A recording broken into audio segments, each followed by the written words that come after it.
The air was thick with the kind of heat that clings to your skin, the kind that makes you forget where you end and the world begins. I stood in my kitchen. The hum of the refrigerator, a faint comfort against the stillness of the morning. My fingers gripped, the knife as it sliced through a peach juice pooling on the cutting board, sweet and sticky. I was 34, married for 7 years to a man who was everything you'd want on paper: stable. Kind, predictable, but predictable can hollow you out, leave you staring at your reflection, wondering when you stopped, feeling alive. That's where I was caught in the quiet ache of a life I'd chosen but no longer recognized. When everything changed. My name is Lauren Harper, and I never thought I'd be the kind of woman to unravel. Like this, I used to hear stories of forbidden desires and scoff, certain I was above it all. But life has a way of creeping up on you, slipping through the cracks of your resolve until you're standing in a moment you can't undo. My husband David was a good man, the kind who paid bills on time and never forgot to mow the lawn. But he didn't seem not the way I needed. He didn't notice the new dress I wore last month, or the way I'd linger by the window at night, searching for something I couldn't name. Told myself it was enough until Ethan came back. Ethan was David's son from his first marriage, 22. Now a college senior who had returned to our suburban Virginia home for the summer. When I married David, Ethan was a lanky, 15-year-old, all elbows and silences, a kid who kept to himself. We never clashed, but we never connected. Either just polite nods and small talk over dinner.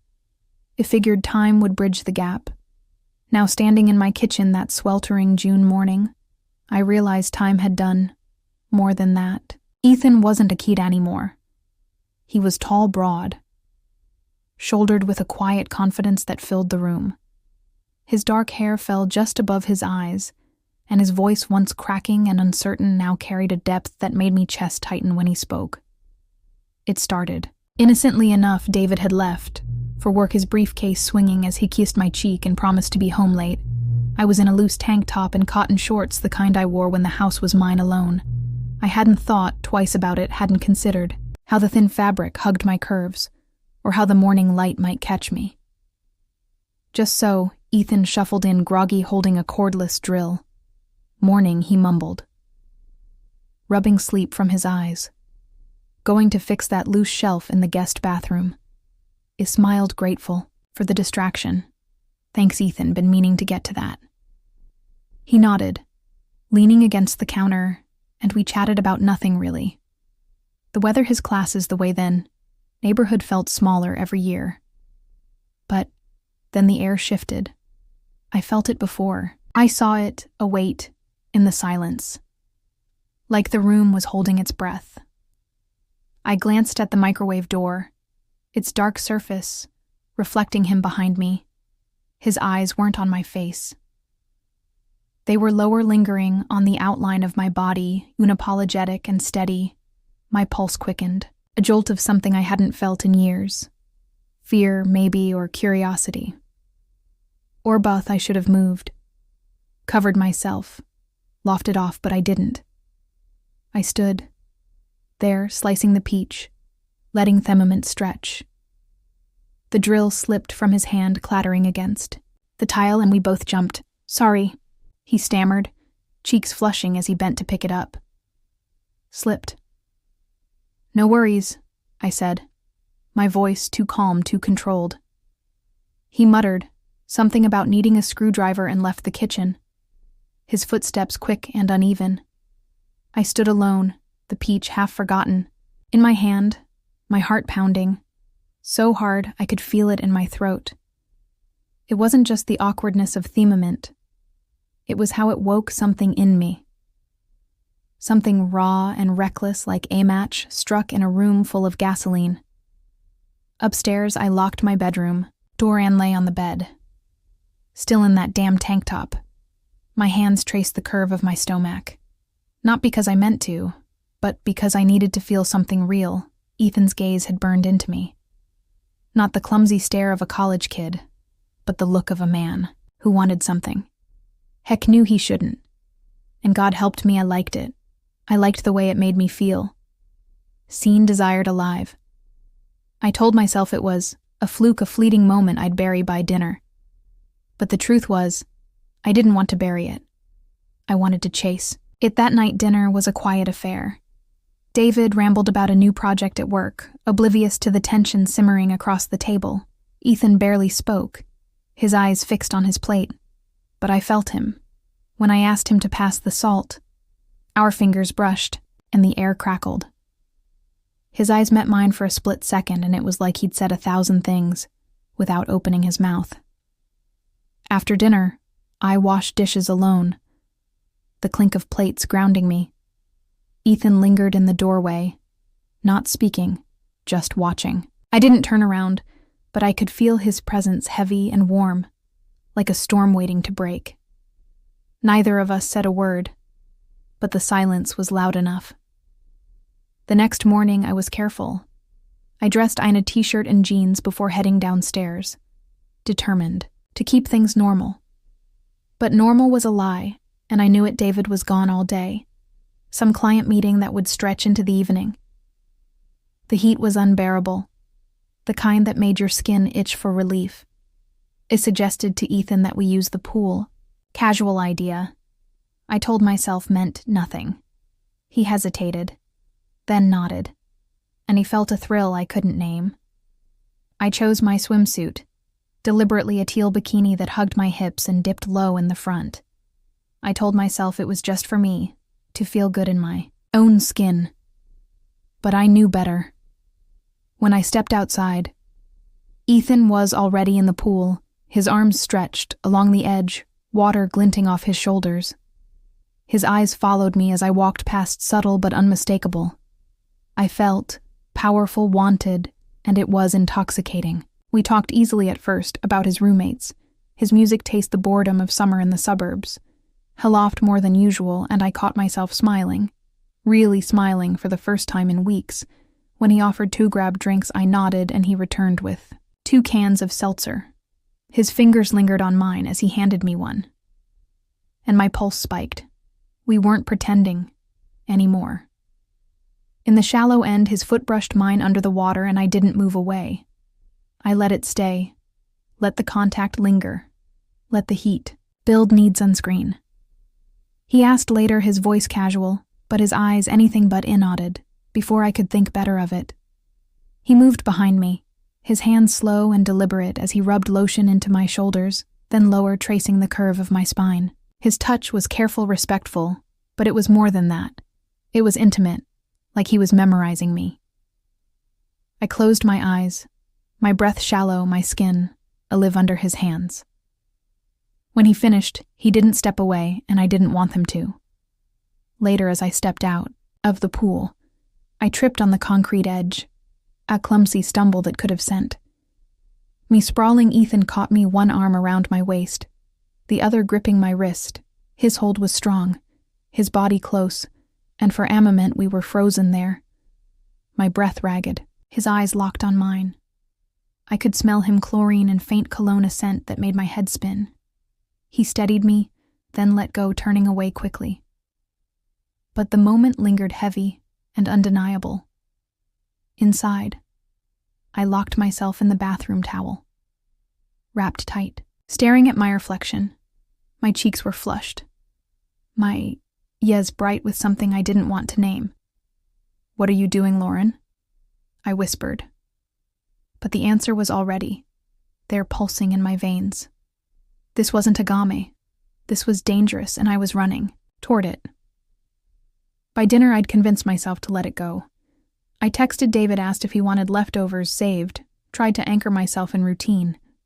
But Ethan walked into the kitchen, shirtless, hair damp from the pool, and asked if he needed help with the vegetables. I should have said no. Instead, I handed him a knife. We moved around each other like we'd done it forever, but it was different now. His hand grazed my back. Ashy passed. His eyes flicked to my lips, mid-sentence.